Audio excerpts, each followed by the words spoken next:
జాడ తెలియక రాకుమారి ఎంత బాధ. ఆగండి, వీడి అంతు నేను తెలుస్తా.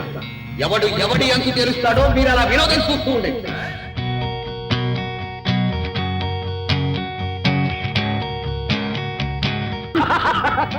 అది కుందేలో పిచ్చివాడ.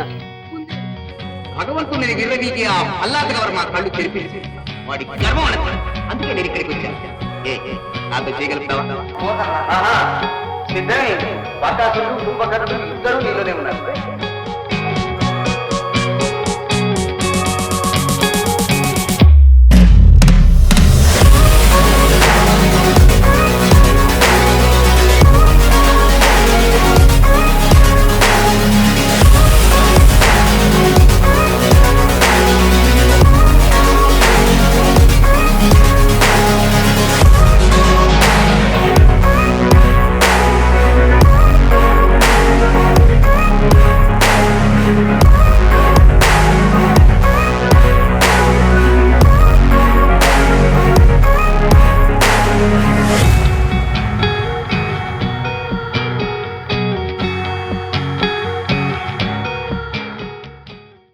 వెల్కమ్ టు ఎందరో మహానటులు. ఎందరో మహానటుల కార్యక్రమంలో ఈరోజు మనం తెలుసుకోబోతున్న గొప్ప నటుడి పేరు కాంతారావు.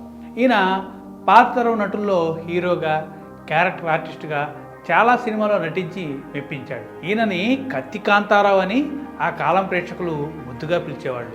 నందమూరి తారక రామారావుకి పోటీగా జానపద చిత్రాల్లో హీరోగా నటించి తన కత్తి యుద్ధ నైపుణ్యతను చూపించాడు. మరి ఆయన బయోగ్రఫీ మనం ఇప్పుడు తెలుసుకుందాం. కత్తి కాంతారావు గారి పూర్తి పేరు తాడేపల్లి లక్ష్మీ కాంతారావు. 1923 నవంబర్ 16న సూర్యాపేట జిల్లా కోదాడ, తెలంగాణలో జన్మించారు. ఆయన భార్య పేరు హైమావతి. వారికి 4 మగపిల్లలు: ప్రతాప్, కేశవ, రాజా, సత్యం. కూతురు సుశీల ఉన్నారు. కాంతారావు గారు 400కు పైగా సినిమాల్లో నటించారు. పౌరాణిక, సామాజిక మరియు జానపద కథలతో సహా అనేక పాత్రల్లో నటించారు. హిందీ, కన్నడ, తమిళం మరియు మలయాళం సినిమాల్లో ఆయన నటించారు. ఎన్టీ రామారావు మరియు అక్కినేని నాగేశ్వరరావుతో పాటు తెలుగు సినిమా ఫీల్డ్లో తనకంటూ ఒక గుర్తింపు తెచ్చుకున్నారు కాంతారావు గారు. నారదుడు, శ్రీకృష్ణుడు, అర్జునుడు పాత్రలను పోషించడంలో ఆయన చాలా ప్రసిద్ధి. ఎప్పటికీ తెలుగు సినిమా ఉన్నంతకాలం గుర్తుండిపోయే బ్లాక్ బస్టర్ చిత్రం లవకుశలో లక్ష్మణుడు పాత్రలో నటించి జనాలను మెప్పించాడు కాంతారావు గారు. బాలురకు ధర్మ సూక్ష్మమే పగిది తెలియు తప్పు తప్పు శ్రీరామునెదిరింపతగదు మీకు.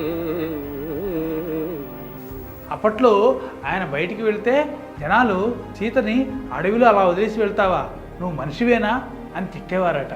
అంత గొప్పగా పాత్రలో లీనమై నటించారు కాంతారావు గారు. లెజెండరీ డైరెక్టర్ దాసనారాయణ గారు మాట్లాడుతూ, ఎన్టీ రామారావు, నాగేశ్వరరావు సినిమా ఇండస్ట్రీకి 2 కళ్ళైతే కాంతారావు ఆ రెండింటి మధ్య ఉన్న నుదురుపై ఉండే తిలకం లాంటివాడు అనేవారు. హైమా ఫిల్మ్స్ బ్యానర్పై కాంతారావు గారు దాదాపు 5 చిత్రాలను కూడా నిర్మించారు.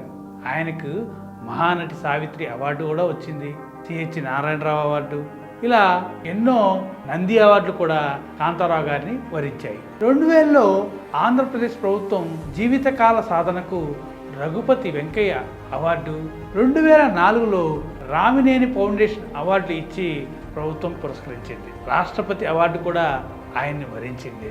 22 మార్చి 2009 85 సంవత్సరాల వయసులో ఉన్నప్పుడు ఆయన హైదరాబాద్లో చనిపోయాడు. ఇదండి కాంతారావు గారి బయోగ్రఫీ. మరొక నటుడు బయోగ్రఫీ వచ్చే ఎపిసోడ్ ఎందరో మహానటుల్లో తెలుసుకుందాం.